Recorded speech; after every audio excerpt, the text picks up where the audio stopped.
बिस्मिल्लाहिर्रहमानिर्रहीम। Programme inside the news और मैं हूं डॉक्टर सना गौरी। इस वक्त जो रीसेंट आपके हमारे पास इत्तलात आ रही हैं वो ये कि केपी में हंगामी इजलास तलब कर लिया गया है। गवर्नर राज की खबरें पहले भी थीं।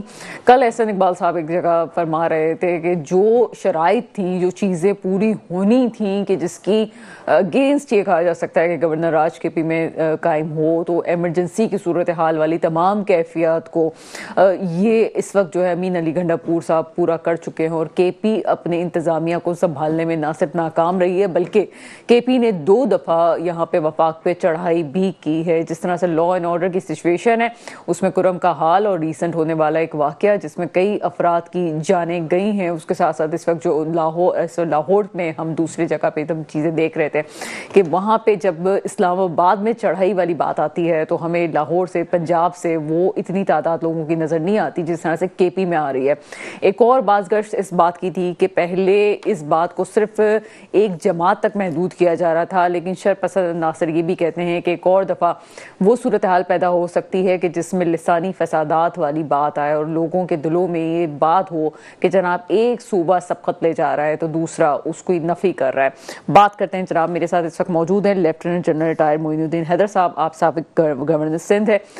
सब प्रोग्राम में आपको वेलकम करते हैं। बहुत शुक्रिया। अस्सलाम वालेकुम। मोइनुद्दीन हैदर साहब, अभी जो सूरत हाल रही है इस्लामाबाद में और 2 दफ़ा हम देख चुके हैं कि केपी गवर्नमेंट की तरफ से इस्लामाबाद में चढ़ाई भी की गई है। अब ये सूरत हाल है कि वो कह रहे हैं कि इस वक्त गवर्नर राज नाफिज करने की बात हो रही है और रिसेंट अभी जो कुछ देर पहले तलात आई है कि हंगामी इजलास तलब कर लिया गया है केपी में।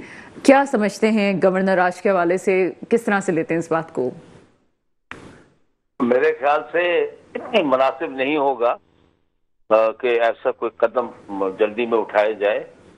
2-3 दिन पहले भी एक मीटिंग फेडरल गवर्नमेंट में हुई थी, शहबाज शरीफ साहब की, वो उसको प्रिजाइड कर रहे थे। उसमें ये भी शायद गालबन पॉइंट था कि वहाँ गवर्नर रूल के बारे में। देखिए वहाँ कोई लॉ एंड ऑर्डर कोई अंदर जो है अपना केपी के में इतनी खराब नहीं है कि वहां पर इस किस्म का हो या वहाँ लॉ एंड ऑर्डर ब्रेक हो गया और वहाँ कोई जिंदगी के कारोबार न चल पा रहा हो और ऐसे हालात पैदा हो कि लोग परेशान हो गए हों और सूबाई हुकूमत काम चला ना पा रही हो। तो बहुत सी मतलब शराइत होती है जिसके बाद गवर्नर रूल जो है वो जस्टिफाई हो सकता है। और इस वक्त जो ये हुआ है कि अभी कल जो मतलब कि ये प्रोटेस्ट मार्च हुआ है और लोग कह रहे हैं उसमें कुछ लाशें गिरी हैं और काफी टेम्परेचर दोनों तरफ से हाई है, उस वक्त जल्दी में यह कदम उठाना तो और भी गलत होगा। इस पर बहुत सोच समझ कर कार्रवाई करनी चाहिए और मामला को ठंडा करना चाहिए। पहले एस्केलेशन की तरफ नहीं जाना चाहिए। एक स्टेप जो अगर एक्सप्रेशन करेंगे फिर दूसरी तरफ से भी होगा, फिर आगे भी चलेगा। लेकिन सर इस वक्त बाज़ औक़ात सही और गलत का फैसला नहीं होता, बाज़ औक़ात चीज़ों को बस मुंजमद करने वाली बात होती है। आपको लगता है कि जो इक़दाम हम 2-3 दिन से देख रहे थे और जो सूरत हाल रही पीटीआई का धरना ख़त्म करने के लिए, उसको आप कितना हुकूमत की तरफ से जस्टिफाई करते हैं कि जनाब किसी रियासत की जब रिट को चैलेंज किया जाए तो इसी किस्म के इक़दाम होते हैं? देखिए ये जो प्रोटेस्ट मार्च हुआ है इसमें जुडिशरी ने कहा था कि एक डिग्नेटरी बाहर से आ रहे हैं और ये मौका मौजूद नहीं है और ये प्रोटेस्ट मार्च ना किया जाए। उसके बावजूद भी किया गया, कुछ आपस में डायलॉग भी हुआ, लेकिन फिर वो डायलॉग भी फिर कामयाब ना हो सका और फिर ये प्रोटेस्ट मार्च हुआ और उसके अंदर जाहिर है काफी तलखियां हैं लोगों के दिमाग में। ये कल ही का तो वाकया है और मतलब अब तक सूरत हाल में मतलब सोशल मीडिया से ज्यादा लोग बता रहे हैं कि कोई कैजुअलिटीज हुई हैं, लोग मारे गए हैं और काफी सख्त एक्शन लिया गया है। तो ये सूरत हाल अगर है तो अब उसके साथ साथ गवर्नर रूल का आप सोचेंगे तो अब देखिए जहां तक ताल्लुक है ना सूबे सरहद में तो जो है अपना केपीके में, तो पहले तालिबान बहुत ज्यादा एक्टिव हैं, बहुत उनके वहां पर आजकल तवातर के साथ कार्रवाइयां अगेंस्ट स्टेट एलिमेंट्स हो रही हैं। लेकिन अवाम जो है वो बाय एंड लार्ज पुरअमन है। तो अगर वो समझेंगे कि हमारी हुकूमत भी हमसे छीन ली गई, वो तो पहले उनके तो दुखड़े ये है कि जी हमारा लीडर को बंद कर दिया, हमारी हुकूमत खत्म कर दी, हमारा बल्ला इलेक्शन कमीशन ने छीन लिया, हमें एज ए पार्टी हिस्सा लेने नहीं दिया गया और हम फॉर्म 45 के साथ जीते हैं, तो हमको वो फॉर्म 47 के जरिए हरा दिया गया, तो ज्यादती हुई है। तो अब एक हुकूमत उनकी रह गई, अगर उसको भी आप खत्म करेंगे तो जाहिर है अवाम भी जो है फर्दर वहां पर झगड़ा बढ़ने की उम्मीद है, कम होने की उम्मीद नहीं। ये सब बातें सोच समझ लेनी चाहिए करने से पहले, और इसको थोड़ा टाइम गुजरने दें, ठंडा होने दें, उसके बाद आगे चलें। अच्छा सर, अगर जब आप कह रहे हैं कि वो इमरजेंसी की सूरत हाल नहीं है, तो एक चीज़ जो एहसन इकबाल साहब को मैं हवाला दे रही थी, वो एक बात कर रहे थे कि 2 दफ़ा मीटिंग्स में डिस्कस हो चुका है, लेकिन उसको रिवील उन्होंने नहीं किया कि मीटिंग में क्या बात हुई। शहबाज शरीफ के बयान से ऐसा लग रहा था कि अफरा तफरी की जो कैफियत है उसमें कोई सख्त इकदाम लेने पड़ेंगे। बात ये की जा रही है कि इस वक्त अमीन अली गंडापुर साहब ने वहाँ के सूबे के वसाइल को इस्तेमाल किया है वफाक पे चढ़ाई के लिए, और इस वक्त जो एक तादाद बताई जा रही है 25 से 30 हज़ार लोगों की, उसमें ही कहा जा रहा है कि ख़ास तौर पे गवर्नमेंट मुलाजमीन को ज़बरदस्ती लाया गया है। तो इन चीज़ों को देखते हुए आप अपने तजर्बे से क्या कह सकते हैं? क्या गवर्नमेंट की पूरी मशीनरी में क्या इस बात की इजाज़त है कि इस तरह से किया जाए? देखिए, ये बात तो एक क्लेम है ना, एक अपोजिट पॉलिटिकल पार्टी जो उनकी राइवल है वो ये बात कह रही है, लेकिन उनके पास सबूत क्या है? और कौन से सरकारी मुलाजमीन इस किस्म के होंगे जो आराम से अपने स्टेट की नौकरी कर रहे हैं, हुकूमत के मुलाजिम हैं, कि वो उनको पता है कि आगे जाएंगे तो गोलियां भी लग सकती हैं, मारे भी जा सकते हैं, नौकरी भी जा सकती है, वो क्यों विलिंगली शरीक हो जाएंगे? और अगर उनको इस किस्म की थ्रेट मिलती है कि अगर आप नहीं गए तो आपकी नौकरी टर्मिनेट होगी, तो खुद ब खुद एक शोर शराबा वैसे ही मच जाएगा, पता चल जाएगा कि वसाइल इस्तेमाल हुए। बाकी लोग जो थे, कोई सरकारी गाड़ियां तो नहीं थी, प्राइवेट कारें थी, प्राइवेट वैगन थी, हायर ट्रांसपोर्ट थी, पब्लिक ट्रांसपोर्ट थी, पैदल लोग थे, मोटरसाइकिलों पे लोग थे। तो मतलब इससे तो कोई अंदाजा नहीं हो रहा था कि कोई स्टेट के वसाइल इस्तेमाल हो गए। मुन्नी हैदर साहब, जरा खुल के बात हम अगर इस पे करें, आप पूरे इस निज़ाम का हिस्सा रह चुके हैं, बहुत करीब से आपने चीज़ों को देखा है। आपको क्या लगता है कि जिस तरह से यहाँ पे क़यादत पीटीआई की इस्लामाबाद से बाहर गई और क्या खैबर पख्तूनख्वा में दाखिल हो गई, क्या ये पॉसिबल है इंतजामिया की मर्जी के बगैर? नहीं, देखिए ना, पहले भी ये बातें सामने आई हैं कि 2 दफा पहले जो प्रोटेस्ट हुआ है और लोग आए हैं, तो फिर उनको पता चला कि जी वो गंडापुर साहब गायब हो गए हैं, वो किसी का जी केपी के चले गए, किसी का नहीं, वो गवर्नमेंट से, इस्टेब्लिशमेंट से मुज़ाकरात कर रहे हैं। और फिर उसके बाद वो जाके जेल में इमरान खान साहब को ब्रीफ करते थे। अब कल की बात भी सुन रहे हैं कि उन्होंने अपना कहा, गवर्नमेंट ने इस्लामाबाद की, कि आप जो है संगजानी के अंदर अपना जलसा जुलूस वहां पर प्रोटेक्ट कर लें और डी चौक से निकल जाना है यहाँ पर। और वो सुना इमरान खान साहब ने इस पे अग्री कर लिया था। जी, अग्री कर लिया था। आपस में पार्टी के अंदर भी इख्तलाफात उभर कर सामने आए हैं, और क्योंकि ये ख्याल लोगों को दिया गया था कि अभी हम जा रहे हैं एक फाइनल मार्च के ऊपर और हम इमरान खान साहब को आजाद करा के जेल से लाएंगे, तो खाली हाथ लौटे तो फ्रस्ट्रेशन भी उनमें होगी, और लोगों ने तकलीफें भी उठाई हैं, आंसू गैस के, और कुछ लोगों ने को कहते हैं गोलियां भी लगी हैं, जख्मी भी हुए हैं, लोगों की गाड़ियों के शीशे आपने देखा तोड़े गए हैं, जगह जगह पर नुकसान तो बेइंतहा हुआ है इसके अंदर। तो जाहिर है जब ये सूरत हाल इस किस्म की, पार्टी में भी फूट पड़ गई है। सुना है कि अपना इस्तीफा दे दिया सलमान अकरम राजा ने, जो कि इम्पोर्टेंट पिलर थे, और दूसरा अपना गौर साहब का भी सुन रहे, उनकी जगह कैसर शेख को अपॉइंट कर दिया। अभी उस न्यूज को सोशल मीडिया पे लाया गया है, अभी कुछ लोग उसके बावसूख जराई कह रहे हैं कि अभी तक फेक न्यूज है, अभी इसके हवाले से कहा नहीं जा सकता। वो इस्तीफा तो कंफर्म है, लेकिन जो एक पोस्ट के हवाले से आप बात कर रहे हैं, वो मेरे ख्याल है कि आधे 1 घंटे में न्यूज आ जाएगी कि हुआ क्या है।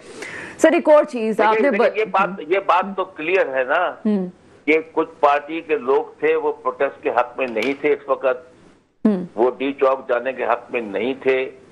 और आपको पता है कि जब वो बुशरा और वो उनके अपना बीबी के कंटेनर को आग लगाई गई, तो वो निकल के जान बचा के जा रहे थे, तो उनको वर्कर्स जाने नहीं दे रहे थे। तो इख्तलाफात तो सामने आ रहे हैं ना पार्टी में, जिसका एक रिजल्ट ये भी भाई इसका रिजल्ट निकला है।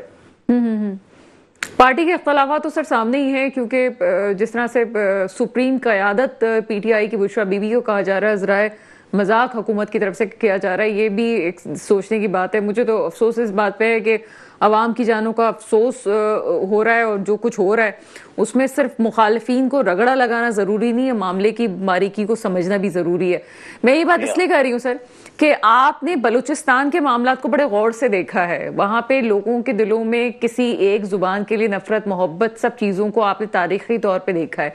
इस पूरे मामले का एक और एस्पेक्ट ये निकाला जा रहा है कि फिर से कोई एक सूबा दूसरे सूबे से कोई नफरत पनपने वाली बात हो सकती है। आपको किस हद तक ये बात ठीक लगती है?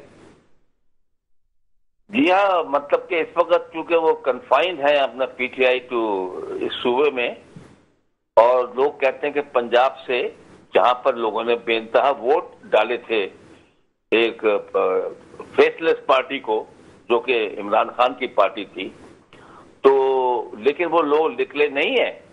और बुशरा बीबी ने अपील भी की कि पंजाब के बहन भाइयों से अपील करती हूँ कि वो भी लार्ज नंबर्स के अंदर आए, लेकिन वो नहीं आए हैं।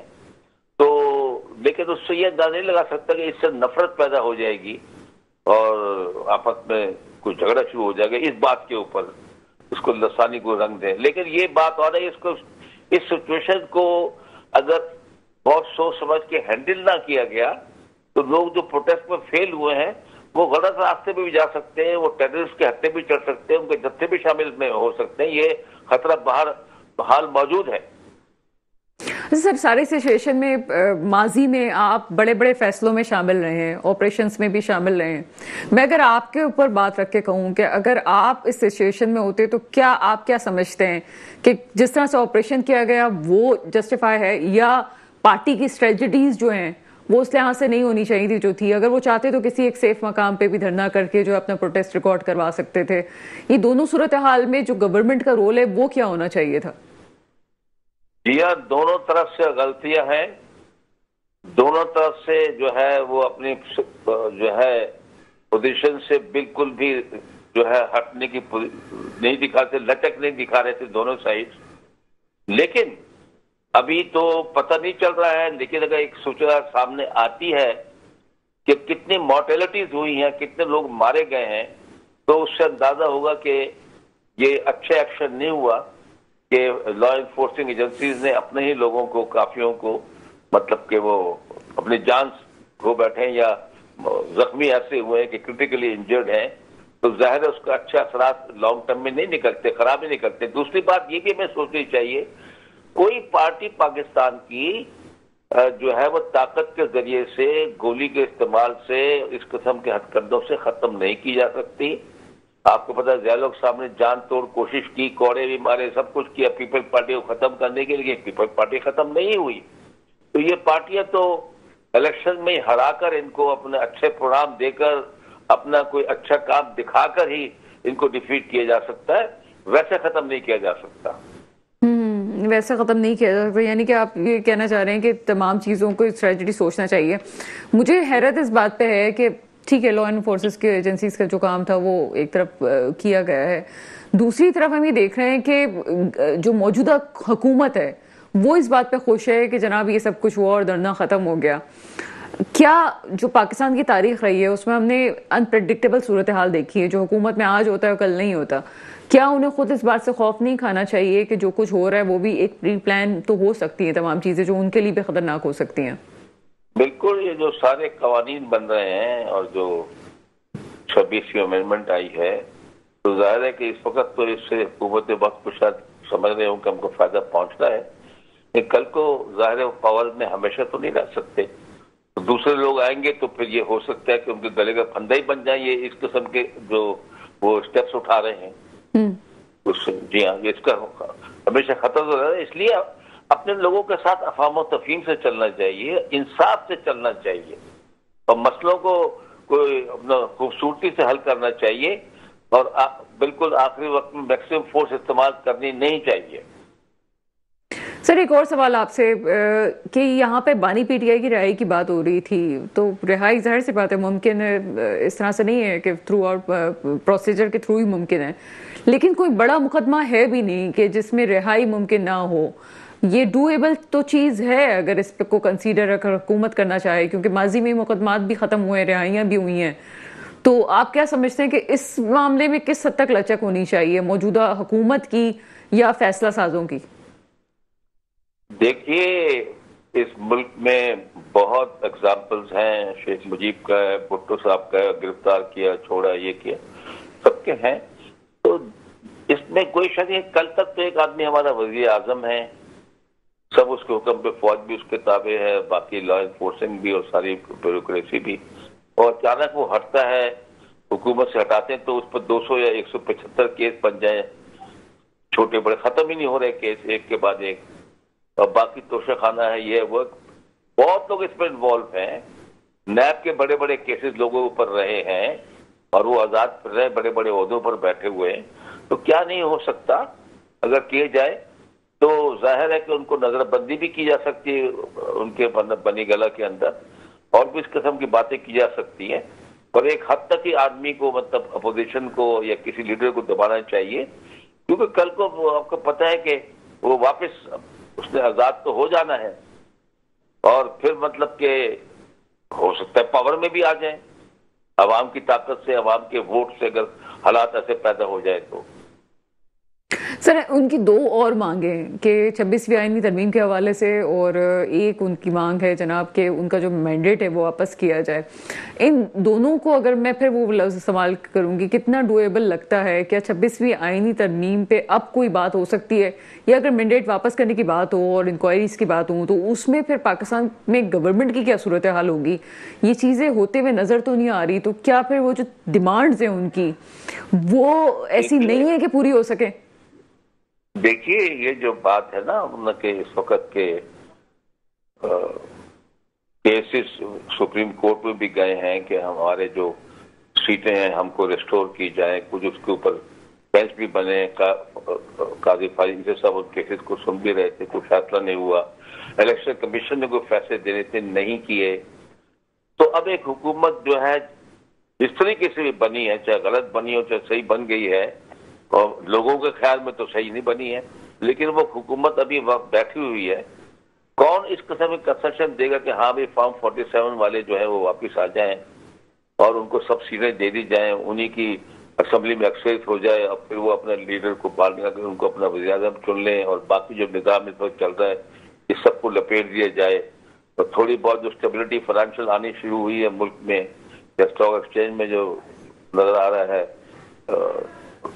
तो इम्प्रूवमेंट नजर आ रही है, वो सब मलियामेट हो जाएगी।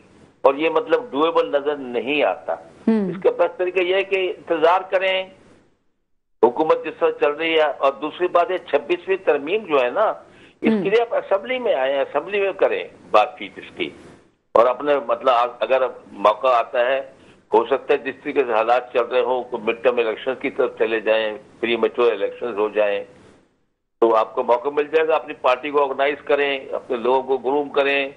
जो मसाइल हैं मुल्क की, बिजली महंगी है, इकॉनमी नहीं चल रही, लोग तालीम जो है बच्चे हासिल नहीं कर रहे, सही एजुकेशन सिस्टम नहीं, वगैरह वगैरह वगैरह, पॉपुलेशन कंट्रोल है ये, तो उनकी चीजों पे अपनी कमेटियां बनाए, काम करें, मेहनत करें। 2-3 साल तो पलक झपट में गुजर जाते हैं, तो उसमें फिर आके स्ट्रेंथ के साथ आप इलेक्शन लड़े, सामने आए, और 26वीं तरमीम को फिर रोल बैक करें। अगर आप समझते हैं सही नहीं है, मुल्क के लिए अच्छी नहीं है, तो आप अपनी मेजॉरिटी से उसको खत्म कराएं। बहुत शुक्रिया। Lieutenant general retire Moinuddin Haider साहब हमारे साथ मौजूद थे। कुछ इनकी बातों पे भी तस्करा करेंगे, जिक्र करेंगे कि हुआ क्या है, किस तरह से बातें आगे लेके चल सकते हैं। प्रोग्राम जारी है, एक छोटे से ब्रेक का वक्त हुआ है। ब्रेक के बाद आपके सामने हाजिर हैं, और हर मसले का हल जिस तरह से मोइनुद्दीन हैदर साहब बता रहे थे, डायलॉग हो सकता है। अब डायलॉग कौन नहीं कर रहा? अभी जो पहले स्क्रीन पे नहीं शो हो रहा था, मीडिया में चीजें नहीं आ रही थी, लेकिन सबको पता है कि डायलॉग्स हो रहे थे। हुकूमत का ये मौक़िफ़ है कि डायलॉग्स हो रहे हैं, लेकिन पीटीआई की क़यादत जो है वो लचक नहीं दिखाती किसी भी मामले में, जिसकी वजह से नताइज भुगतने पड़े। आरिफ अब्बासी साहब पीटीआई से मुझे ज्वाइन कर चुके हैं। सर, प्रोग्राम में आपको वेलकम करते हैं। अस्सलाम वालेकुम। आरिफ अब्बासी साहब, इस वक्त जो एक और क़यादत कही जा रही है, और यहाँ पे जो है मुस्लिम लीग नून की तरफ से सुप्रीम बानी कहा जा रहा है बुशरा बीबी को, और ये कहा जा रहा है कि आपके जो बानी है वो तो मामला हल करना चाहते थे, लेकिन बुशरा बीबी नहीं मानी है, जिसकी वजह से ये जो मसला हुआ है आपकी पार्टी के साथ, ये दरपेश आया। क्या कमेंट करेंगे इस पे? हाँ देखें जी, ये तो नून लीग वालों के पास कहने के लिए हो रहा है क्या कि दुनिया जहान की जो लाकानूनियत है, गैर आईनी काम है, जुल्म, सितम, जबर, महंगाई, हर तरह तो वो कर चुके हैं। बयानिए तो उनके पास कुछ कहने को है नहीं। तो उनको अगर हमारे पार्टी के कोई मामलात हैं तो फिर उनको इसमें तकलीफ क्या है? वैसे तो कोई बात ऐसी नहीं है, हमारा एक सिस्टम उसमें तो मुताबिक चल रहे हैं। तो ये उनकी कमजोरी को या नालायकी को शो करता है कि उनकी सियासत तो वैसे ही खत्म हो चुकी है। बयानिया कोई बंद नहीं रहा, जुल्म अवाम पे रोज बरोज हो रहा है, अदलिया का बेड़ा गर्क कर दिया, कोई इदारा आइन और कानून के ताबे नहीं है, सब इन्होंने अपने ताबे कर लिए हैं। फिर भी ये कामयाब नहीं हो सके तो अब इन्होंने इस किस्म की बातें शुरू कर दी हैं, इंतहाई बचकाना बातें हैं। किसी के बारे में अगर ये इनको पता क्या है पीटीआई के बारे में, ये अपने काम पे तवज्जो दें और अपने मामला ठीक करें, अवाम को उनका इक़्तिदार वापस करें। और जो सर आप इक़्तिदार वापस करने की बात कर रहे हैं, आपको भी इल्म होगा कि एक और जो है गहमा गहमी की सूरत हाल है और केपी में इजलास भी बुला लिया गया है। जहां आपका इक़्तिदार है वहां से भी 2 महीने के लिए जनाब इमरजेंसी नाफिज की जा सकती है। एक आर्टिकल, उसका मुझे नंबर याद नहीं है, उस आर्टिकल के तहत जनाब तमाम चीज़ें जिसकी ऐसे गवर्नर राज नाफिज होना चाहिए, उनका ये कहना है मुस्लिम लीग नून का कि वो पूरी हो चुकी हैं, लिहाजा केपी की गवर्नमेंट पे जो है वो धावा बोला जा सकता है। क्या कॉमेंट करेंगे? देखें मैडम, इस टाइम के में 95% पब्लिक सपोर्ट पीटीआई के साथ है। ये एक और खुदकशी करने जा रहे हैं। इनको आइन और कानून से क्या लगे? ये 2 असम्बलियों को इन्होंने इलेक्शन नहीं कराए, आइन तोड़ा, फिर जनरल इलेक्शन लेट किए, फिर आइन तोड़ा, फिर जो 2024 के इलेक्शनों में जिस तरह हमारा साथ जो भी हुआ, हमारे कागजात नामजदगी जमा कराने से, निशान छीनने से लेके रिजल्ट छीनने तक, ये सब कुछ तो कर चुके हैं। ये भी करके देख लें, आइन में इसकी गुंजाइश नहीं है। इसके लिए इमरजेंसी के लिए गवर्नर राज के लिए जरूरी है कि मुतल्लिका असम्बली करारदाद पास करे। इस टाइम 90% उस असम्बली की जो स्ट्रेंथ है वो पाकिस्तान तहरीक इंसाफ के पास है। और फिर पब्लिक, ये कोई बनाना रिपब्लिक भी नहीं और किसी के बाप की बादशाहत भी नहीं है। ये एक इस्लामी जमहूरी मुल्क है, चाहे बराए नाम ही सही। और वहाँ केपीके की पब्लिक में इतनी ताकत है, इंशाल्लाह ताला वो अपने मैंडेट की हिफाजत भी करेंगे और कोई ऐसा गैर कानूनी गैर आईनी काम ना वो करने देंगे और ना उनको गुलाम बनाने की कोई कोशिश करे, ना वो किसी के गुलाम है। और इस किस्म की ये बहुत ही बड़ी गलती होगी अगर इस किस्म की उन्होंने गैर कानूनी गैर आईनी कोई हरकत की। सर, जिस तरह से मोहसिन नकवी साहब को एस्टेब्लिशमेंट के करीब समझा जाता है, इसी तरह से अमीन अली गंडापुर साहब भी आपके और एस्टेब्लिशमेंट के दरमियान एक राब्ते का जरिया है। उसके बावजूद भी चीज़ें नाकाम हुई हैं। आप किस तरह से देखते हैं कि चीज़ें इस वक्त क्यों नाकाम हुई हैं? क्या वो गवर्नमेंट का सख्त ऑपरेशन था या आपकी हिकमत अमली में कोई कमी थी? नहीं, बिल्कुल भी नहीं। चीजें नाकाम नहीं हुई, बल्कि हमारी तवक्का से ज्यादा कामयाब रही हैं। स्वाय बीच में जो हादसा हुआ है, देखें, कोई दुनिया की ट्रेंड फोर्स भी हो ना, उससे असला विड्रॉ कर, उसके पास कोई असला ना हो और दूसरी तरफ से गन्ने हो, तो क्या मुकाबला हो ही नहीं सकता ना। हम लोग वहां पहुंचे, हजारों की तादाद में पहुंचे। और जमहूरी, आईनी और सिविलाइज माशरे में इसी तरह होता है कि अगर इस किस्म का कोई मुजाहरा हो तो अवाम के जज्बात को ठंडा करने के लिए बातचीत की जाती है। ये तो दुनिया में कोई जहाँ किंगडम में बादशाह है वहां भी नहीं कोई एक्सपेक्ट कर सकता इस तरह बर्बरियत होगी, इस तरह गोलियां चलाई जाएंगी, इस तरह का जुल्म होगा। तो हम तो इसको अपनी कामयाबी समझते हैं। हमारा मसला पाकिस्तान से नहीं, पूरी दुनिया के ऐवानों में डिस्कस हो रहा है, पूरी दुनिया के मीडिया में डिस्कस हो रहा है। और पाकिस्तान की आवाम की हमदर्दियां अगर हमारे पास पहले 80% की और वो भी 92% चली गई हैं, तो इन्होंने ये गलती करके अपने लिए मजीद परेशानियां और पैदा की हैं। और इनको जब भी कभी इंशाल्लाह ताला इस मुल्क में जमहूरियत आएगी तो फिर इनको पता चलेगा कि ये इनकी कितनी बड़ी गलती है और अवाम इसका जवाब किस तरह दे। सर, आपकी तरफ से बाकायदे कहा गया कि 40 के करीब अमवात हुई हैं, लेकिन 40 के करीब अमवात और चाहे कोई जितनी अमवात भी, अभी किसी अमवात के हवाले से कोई श्योरिटी नहीं आ रही है। इतने वसूख से क्यों कहा जा रहा है कि अमवात हुई हैं? क्योंकि गवर्नमेंट ये कहती है कि रबड़ की गोलियां थी जिसमें जख्मी अच्छी खासी तादाद में हुए हैं लोग, लेकिन अमवात की कोई खबर इतला नहीं है। आपके पास क्या इतलात हैं? देखिए जी, कोटली सतिया में खुद जनाजा पढ़ के आया हूँ। इफ्ताबाद एक जनाजा हुआ है, पशीन में एक जनाजा हुआ है और उधर केपीके में 2 जनाजे और हुए मुख्तलिफ इजला में। ये तो लोग वो हैं जो मतलब कि दफना दिए गए। और ये चीजें देखें, खून नहीं छुप सकता, खून कभी भी नहीं छुपता हमारा। सर, मैं इसीलिए कह रही हूँ कि अगर ऐसा है तो मौजूदा गवर्नमेंट पे तो फिर केसेस भी बनते हैं, मामला तो बहुत आगे जाता है, मामला दबता नहीं है, किसी एक की भी जान जो है बड़ी कीमती है।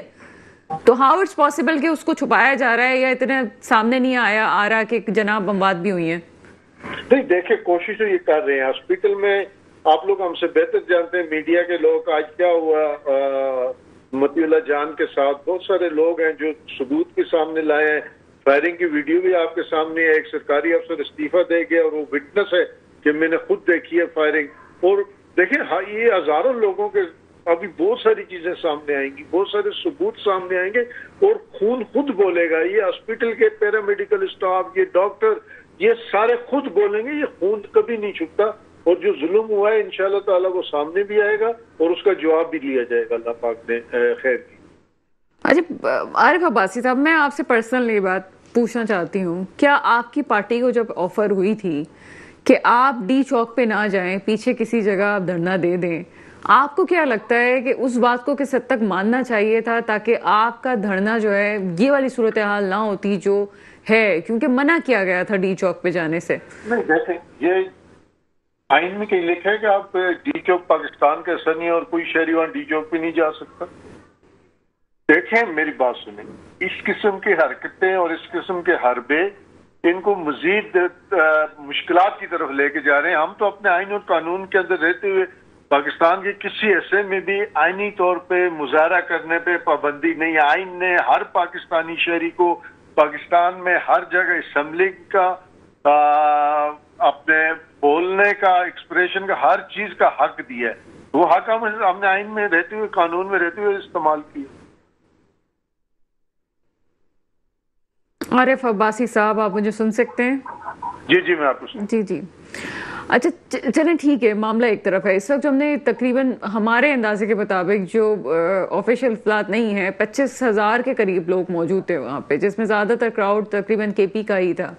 ये भी कहा जा रहा है कि चूंकि 18वीं तरमीम है और वहाँ पे हुकूमत जो है वो आपकी है, लिहाजा या तो कुछ लोगों को पैसे दे के लाया गया या फिर गवर्नमेंट मुलाजमीन तमाम के तमाम वहाँ पे बुलाए गए जोर जबरदस्ती से कि वो आए और यहाँ पे धरना करें। क्या ऐसी सूरत हाल थी? मैडम मेरी बात सुने, तमाम एंकर्स धरने में गए हैं, जब चल रहा था हमारी रैली उसमें गए हैं। किसी एक शख्स ने भी ये कहा है कि उसको पता नहीं है मकसद को, किस मकसद के लिए जा रहा है। किसी एक शख्स ने भी कहा है कि उसको पैसे दे के लाया गया है। ये जिस जलसों में पैसे दे के लाया जाता है, आपके यूट्यूब पर आपके एंकर वहां जाते हैं और 10 मिनट में एक्सपोज हो जाते हैं लोग, ये कहाँ से आए हैं, कौन है। हमारा तो एक एक वर्कर पढ़ा लिखा और मतलब कि दसियों की तादाद में एंकर यूट्यूब पर वहां इंटरव्यू करते रहे। कोई एक मिसाल दे दे, किसी एक शख्स ने ये कहा उसको जबरदस्ती लाया गया है या वो सरकारी मुलाजिम है या उसको पैसे दे के लाया गया। वॉलंटियरली पढ़े लिखे लोग थे, अपने मकसद का पता था उनको, अपनी कायद की सोच का पता था, कायद के नजरिए का पता था। तो हमारे यहाँ तो ऐसा होता भी, हम तो ना ट्रांसपोर्ट देते हैं ना खाना देते हैं। हमेशा हमारी पार्टी का वर्कर, हमारे सपोर्टर खुद आते हैं, अपने खर्चे पे आते हैं, अपना खाते पीते हैं। ये तो हमने आज तक कभी पानी भी जलसों में नहीं रखा कि पानी दें, क्योंकि हमें पता है कि जो आ रहा है वो एक मकसद के लिए आ रहा है, एक नजरिए के लिए आ रहा है और उसको इन चीजों की जरूरत नहीं। सर मकसद नजरिया अपनी जगह है, लेकिन ये भी तो इत्तलात हैं आपका जो नौजवान था बहुत एनर्जेटिक था। यकीनन चले हम एक थर्ड पार्टी के तौर पे एक राय दे देते, हमें भी लगता है कि वो खुद से आया था, एक केपी का नौजवान था। लेकिन साथ साथ ये भी तो एक हकीकत है कि पार्टी स्ट्रेटजी भी तो कोई चीज़ होती है। आप अगर आम आदमी को सिर्फ उसकी क़यादत से मोहब्बत की खातिर, खान साहब से मोहब्बत की खातिर उसको वहाँ पे लेके आ रहे हैं, तो किसी तौर पे उसकी बात भी तो माननी चाहिए थी। कहा जा रहा है कि बार बार वो नौजवान कहते रहे कि पार्टी क़यादत यहाँ से नहीं जाएगी, लेकिन फिर भी जनाब पार्टी क़यादत वहाँ से चली जाती है, जिसकी वजह से नुकसान होता है। और वहाँ पे ये भी देखा गया कि वहाँ के जो नौजवान थे वो पार्टी क़यादत को बुरा भला कह रहे थे और मुखालफात पे बात कर रहे थे। क्या कहेंगे आप?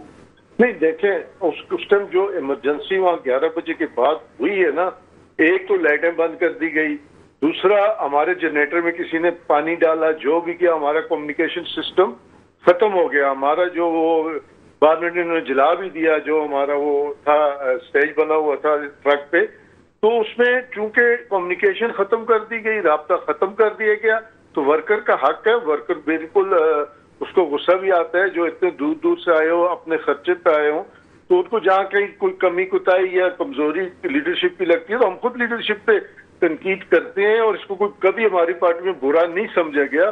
बिल्कुल तनकीद का हर वर्कर को हक है, और जहाँ कोई कमी कुताही हुई है उसकी जवाबदेही भी होगी इंशाअल्लाह। सर एक और बात, यहाँ पे आपकी पार्टी से एक बड़ा इस्तीफा आने की इत्तलात मिल रही है और आपकी कुछ क़यादत में तब्दीलियां भी आने की इत्तलात मिली है। कुछ लोग कह रहे हैं कि गलत इत्तलात हैं, क्या आपके पास क्या है कि क्या पार्टी में कोई रद्द-बदल हुआ? देखिए, पार्टी में अमूमन हमारी पार्टी में हम लोग वर्कर के जज्बात को, उसकी राय को अहमियत देते हैं।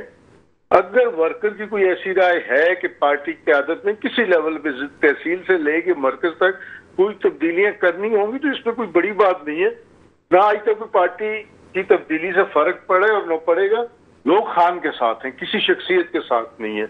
आज कोई पार्टी में जाए आए, पार्टी के वर्कर को और पार्टी की स्ट्रेंथ को कोई फर्क नहीं पड़ता। आप ये समझते हैं सिर्फ खान साहब? अच्छा, दूसरी बात जो सबसे इम्पोर्टेंट है, एक पूरे कानून को, प्रोसीजर को फॉलो किया जाता है। आप बिना फॉलो किए हुए आप बस चाहते हैं कि खान साहब जो हैं वो जेल से बाहर आ जाएं। ठीक है जनाब, हम मानते हैं कि वो मुकदमा बहुत ज्यादा स्ट्रांग नहीं है, लेकिन इसके लिए तो आपको कोर्ट से रुजू करना चाहिए था या आपको सड़क पे आना चाहिए था। बिल्कुल, हम कोर्ट में भी जा रहे हैं, लेकिन आप ये देखें कि एक मुकदमे में जमानत जब होने वाली होती है दूसरा मुकदमा बन जाता है। फिर अदलिया के भी कुछ मामलात पे लोअर कोर्ट्स के, उसमें भी हमें मतलब कि कुछ चीजें ऐसी हैं जो कि हम समझते हैं कि शायद मुनसिफाना नहीं है। तो आप देख लें जिस तरह के मुकदमे बनाए जा रहे हैं और जिस तरह जमानतें डिले की जा रही हैं, बहुत सारी चीजें हैं जो कि लोगों को समझ आ रही हैं। शायद मैं ये हमारी पार्टी उस तरह अदलिया के एहतराम में खुल के ना बोल सके, लेकिन बहुत सारी चीजें हैं वो 9 मई से लेके आज तक जो अदलिया का मुख्तलिफ स्टेजेस पे मुख्तलिफ अदलिया के मोअज़्ज़िज़ जजों का जो रवैया रहा है, और जिस तरह 9 मई को खान को बुला के स्ट्रेचर पे ले आओ इसको, और फिर वहाँ हाई कोर्ट से जिस तरह खान साहब को अरेस्ट किया गया, बाद में सुप्रीम कोर्ट ने उससे गिरफ्तारी को गैर कानूनी करार दे दिया गया। वहां से उस टाइम पीडीएम की हुकूमत ने वो रिकॉर्डिंग भी जो थी सीसीटीवी कैमरे की वो भी गैब कर दी। तो ये चीजें पाकिस्तान का आम आदमी समझ रहा है कि कहाँ क्या जुल्म हो रहा है, क्या नाइंसाफी हो रही है। हम चूंकि इदारों का एहतराम करते हैं और बहुत सारी चीजें ऐसे हैं जो रिकॉर्ड कैसे हैं, तारीख कैसे है, और मौरख लिखेगा कहाँ क्या हुआ, और हर शख्स का जो किरदार है वो भी सामने आ जाएगा। बहुत शुक्रिया आरिफ अब्बासी साहब मेरे साथ मौजूद थे। इन्होंने कहा मौरख लिखेगा। मेरे ख्याल है कि हमारे बहुत सारे मसाइल की वजह ये है कि हमारा मौरख ही तो नहीं लिख रहा, हमारे मौरख को आज़ादी ही तो नहीं है लिखने की। वरना अगर मौरख तारीख को सही तरह से लिख देता है तो वो गलतियाँ और वो स्क्रिप्ट वापस ना दोहराए जाते जो माजी में दोहरा चुके हैं और लिख चुके हैं, और उस पर असरअंदाज होते हुए हम बहुत ज़्यादा अपना नुकसान कर चुके हैं। एक छोटा सा ब्रेक है, ब्रेक के बाद मजीद बात करते हैं। ब्रेक के बाद आपके सामने हाजिर हैं और मुझे ज्वाइन कर चुके हैं सईद शफीक साहब। आप माहिर माशियात हैं सर, प्रोग्राम में आपको वेलकम करते हैं। सईद शफीक साहब, एक तरफ मुल्क के जो हालात हैं वो एक अफरा तफरी की कैफियत में नज़र आ रही है और अभी गवर्नर राज की बात हो रही है केपी में। दूसरी तरफ सरप्राइजली हम देखते हैं कि यहाँ पे कारोबार भी एक सतह पे हमें जाता हुआ नजर आ रहा है, जिस तरह से अभी स्टॉक मार्केट की हम सूरत हाल देख रहे थे। क्या लगता है कि ये स्टॉक मार्केट की सूरत हाल जो है ये बाकी है या ये कुछ अरसे का दिखावा है और उस तरह से सूरत हाल नहीं है जिस तरह से नजर आ रही है? आपको लगता है कि स्टेबल रहेगा आगे ये? नहीं, देखें, ये 60,000 से शुरू होकर आज यहाँ तक तो पहुंच गया, तो कुछ ना कुछ तो है ना। आर्टिफिशियली तो फिर एक बबल होता है, वो चंद दिन का होता है, तो वो तो खत्म हो जाता है। तो ऐसा नहीं है। मईशत में आपकी बेहतरी आई है, आपकी जो इम्पोर्ट एक्सपोर्ट है उस वक्त इसमें जो है वो आपको एक्सपोर्ट के हवाले से थोड़ा सा एज बना हुआ है। आपके 2-3 महीने की जो रिपोर्ट्स हैं वो अच्छी हैं आपकी, तो उस हवाले से आपकी इकॉनमी बेहतर होती है, तो उसके जो फ्रैक्शंस हैं वो ऑब्वियसली वो आते हैं, मुल्क की मईशत पर आते हैं, उसके असरात आते हैं। तो ये तो पॉजिटिविटी अपनी जगह। अब जहाँ तक आपकी ये प्रोटेस्ट की बात हो रही है तो हम बड़ा सुनते हैं कि जी ये हमारा आईनी हक है। ठीक है, आईन आपको इजाजत देता है, मगर किस एहतजाज की इजाजत देता है ये भी तो समझ लेना। आईन इस चीज की इजाजत तो नहीं देता कि आप अपने एसेट्स को जलाना शुरू कर दें। सरकारी एसेट्स बजाय ना आप कहते हैं सरकारी है तो हमारे ही ना, वो बेसिकली आप उनको आग लगाते हैं, आप तोड़फोड़ करते हैं, आप लोगों के रास्ते रोकते हैं, कोई मरीज रुक जाता है, किसी का कोई माल जा रहा है, या पेरिशेबल आइटम्स हैं वो सब पड़े पड़े गाड़ियों में सड़ जाते हैं, लाखों करोड़ों का लोगों को नुकसान हो जाता है। तो इस हवाले से जो है ना, ये मैं समझता हूँ कि ये आइन जो हुदूद बताता है उस हुदूद के अंदर रहकर एहतजाज करें। हम डेमोक्रेसी ले तो आए अपने यहाँ जिसकी हम बात करते हैं, मगर जो डेमोक्रेसी, अगर हम उस डेमोक्रेसी के कंपैरिजन करें, आपने देखा है एहतजाज का तरीका यूके में भी एहतजाज होता है, प्राइम मिनिस्टर के दरवाजे के सामने होता है, मगर एक डिसिप्लिन में लोग होते हैं, प्ले कार्ड दिए होते हैं, फुटपाथ से नीचे रोड पर नहीं उतरते और वहां बैठे बैठे अपना प्रोटेस्ट रिकॉर्ड कराते हैं और उस प्रोटेस्ट के ऊपर फिर जो अगर ऐसा सीरियस कोई किस्म का होता है तो उस पर गवर्नमेंट एक्शन भी लेती है। फिर सही शफीक साहब, आप बिल्कुल दुरुस्त फरमा रहे हैं, लेकिन एक बारीक लाइन नजर आती है इस तमाम सूरत हाल में। एक तरफ जो मुद्दा आप कह रहे हैं वो है, दूसरी तरफ वो मुद्दा है जो कि वो पार्टी बयान करती है। लेकिन इस सारी सूरत हाल में आपको लगता है कि जो कुछ हुआ है, जिस तरह से यहाँ पे ग्रैंड ऑपरेशन किया गया है, उसको आप किस तरह से देखते हैं? क्या वो जरूरत थी उस चीज की, इतना सख्त ऑपरेशन करने की? देखिए सुना, जरूरत इस चीज की है कि जिस किस्म का आपके साथ मामला होगा फिर आपको भी उसी किस्म का रद्द-ए-अमल देना पड़ेगा। ये हमारी मजबूरी हो जाती है समटाइम। अगर आप रिट को चैलेंज करेंगे, मैं किसी की इस वक्त ये ना समझे मैं कोई सियासी पार्टी से या किसी अपना, ये मेरा एक जनरल एक कॉमन मैन समझ के मेरा अपना जो तज्जिया है वो मैं शेयर कर रहा हूँ आपके साथ। आप मुल्क को, मुल्क की मईशत को नुकसान पहुंचाएंगे, नेगोशिएशन टेबल पर बैठे, मुज़ाकरात पर आए, मुज़ाकरात पर बैठ के अपना मौक़िफ़ रखें, लोगों की सिंपैथीज आपके साथ है, लोगों की हमदर्दी आपके साथ है, आज नहीं कल तो आप जरूर उसका हिस्सा बनेंगे और आपको पावर मिलेगा तो फिर आप जरूर आए पावर में, जो कुछ आप कर सकते हैं वो करें। मगर ये करना है, उसके लिए ऐसा प्रोटेस्ट करना कि आप आगे लगा दें, आप तबाही मचा दें, आप बर्बादी करते हैं, आप हुकूमत को कहें कि हम उठा के फेंक देंगे या इस्लामाबाद से निकाल के कर देंगे, नहीं, ये महज़ब तरीक़ेकार है, न महज़ब माशरों में इस किस्म का प्रोटेस्ट होता है। और भारत अगर रवैये ऐसे होंगे तो मजबूरन पर ऐसे स्टेप्स लेने भी पड़ते हैं। जिस वक्त GHQ पे हमला हो रहा था उस वक्त तो ऐसा रद्द-ए-अमल नहीं आया ना, फिर तो जो फौज बैरिकों से निकल के भी आ गई और वहां पे आके गोलियां नहीं चलाई। बाद में फिर लोगों को दिन दिन की आइडेंटिफिकेशन होती गई, उनको उठाते गए और फिर उनको सामने कन्विक्ट किया और उनको फिर उसके बाद उसके अंजाम तक पहुंचाने की कोशिश की। अगर माशरे में जजा और सजा का तस्वुर खत्म हो जाए तो ये माशरा जो है ना, आज मैं चलिए थोड़ा सा इससे हटकर हम बात करते हैं। आप यहाँ देख रही हैं स्ट्रीट क्राइम कितने हैं। मेरे एक आध दो दफा कोर्टों में वास्ता पड़ा, मैं एक ताजिर बराजी ताल्लुक रखने वाला आदमी हो, बिजनेस कम्युनिटी का आदमी हो, अमूमन कोर्ट के जरिए से अवॉइड करता हूँ, मगर एक दफा मेरे साथ भी हादसा हुआ कि मुझे स्ट्रीट क्रिमिनल लूट रहे थे और फिर इतवार से वो पकड़ में आ गया और फिर मैंने कोर्टों के और कचहरी में चक्कर लगाए हैं। तो 9 महीने बाद मैं हाथ जोड़ के जज के सामने कह रहा था मुझे केस करवाना, खुदा का वास्ता इसको वापस ले दे और मेरी जान छोड़ दें। तो हमारा जो बहुत सारे, देखें ये एक फैक्टर नहीं है, इसके साथ बहुत सारे फैक्टर जो है ना वो रिलेटेड है इससे। तो आपके माशरे में जजा और सजा का तस्वुर, उसको भी पता है क्रिमिनल को कि मैं अगर ये क्राइम करते हुए पकड़ा गया तो 3 महीने में, 4 महीने में, 2 महीने में जो है तो मैं जमानत करा के या उठ करके बाहर आ जाऊंगा, क्योंकि लोग गवाही देने के लिए तैयार नहीं होते। उनको पता है कि वो फिर इंतकाम का एक सिलसिला शुरू होता है। और यही कंपैरिजन आप अगर दूसरे मुल्कों के साथ कर लें, दूसरे ममालिक के साथ कर लें कि जिनमें एक महज़ब माशरा है, तो उनमें जजा सजा का तस्वुर है, तो उस तस्वुर के सामने लोग फिर आपका क्राइम रेट जो है वो हाई होता जा रहा है दिन ब दिन। इसलिए हो रहा है कि आप लोगों को उसकी सजा नहीं दे पाते जो जुर्म वो करते हैं। नतीजा होता है कि उनको सपोर्ट मिलती है। और एक जमाना था कि ये, अब तो मेरा ख्याल है किसी भी शहरी से पूछते हैं, शायद ही कोई शहरी बचाओ कराची का जिसके साथ कोई ना कोई वारदात ना हुई हो, शायद ही कोई शहरी। 2-2.5 करोड़ की आबादी। सर, आप जजा और सजा की बात कर रहे हैं, चलिए थोड़ा हटके आप बात कर रहे हैं, तो मैं एक और बात मैंने कहा ये इससे रिलेटेड जरूर है। जी, मैं भी उस तरफ आ रही हूँ। सर, आप जो बात कर रहे हैं, अगर हम इसको इस तरह से ले लेते हैं, जंगल में भी जो है वो इसी तरह से शऊर नहीं है और ताकत है, ताकत के बलबूते पे सब कुछ होता है, वो जंगल का कानून कहलाता है। लेकिन अगर हम यहाँ पे तमाम चीजों को लेके देखें तो इस वक्त अवाम को बुरी तरह से जिच किया गया है, चाहे वो किसी ने भी किया हो, इस्तेमाल किया गया जहनों को। तो आप क्या समझते हैं कि जहां इन तमाम चीजों पे मेहनत हो रही है, रियासत की रेट को चैलेंज किया गया है, रियासत एक्शन में आई, वहां पे किस हद तक जरूरी है कि जहनी आबियारी पे काम किया जाए और लोगों को शऊर दिया जाए कि what is right and what is wrong?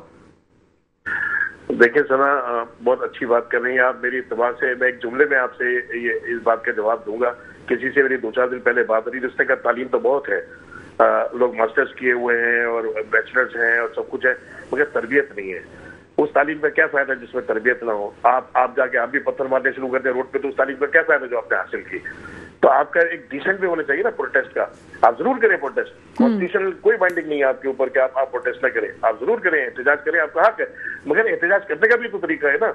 आप उस तरीकेकार को आप वो बॉर्डर क्रॉस करते हैं, वो लाइन क्रॉस करते हैं, तो फिर हुकूमत अपनी रिट दिखाने आती है फिर वो सब चीजें होती है, वो क्रैश होता है और फिर एक बदमनी फैलती है, अफरा तफरी मचती है, उसके असरात वहां से निकल के आपकी मईशत पर आने शुरू होते हैं। आज भी ऐसा है कि आज भी बहुत सारे जो आपके जो बिजनेस रिलेटिव्स हैं, जिनके ओवरसीज आपके कॉन्टेक्ट हैं, उनके साथ अगर कभी उसको दौरा करना हो तो आज भी वो पाकिस्तान में रुख करने में हेजिटेट करता है, हिचकिचाता है, मेरे से दुबई आके मिल रहे हैं, वहां मीटिंग कर रहे हैं पाकिस्तान में अब भी। और फिर दूसरा ये है कि इसमें एक फैक्टर ये भी है कि दूसरी ताकतें जो है, जो पाकिस्तान दुश्मन ताकत है, वो भी इन चीजों को हवा देती है, उसमें वो भी शामिल है। दूसरे सूबों में और भी कुछ हो रहा है, बहुत कुछ, वो भी आपके सामने है।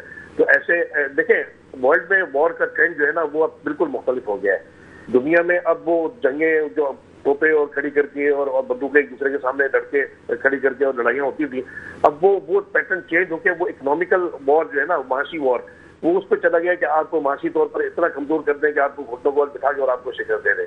और हम इस वक्त चूंकि दुनिया की नजरों में शायद इसलिए भी ज्यादा खटकते हैं कि हम एक मुस्लिम कंट्री हैं और we are the only Muslim country among the Muslim nation जो एटॉमिक पावर भी है। तो हम वो वाहिद मुल्क हैं जो एटॉमिक कुव्वत है, ताकत है, तो बहुत सारे मुल्कों की नजरों में खटकते हैं।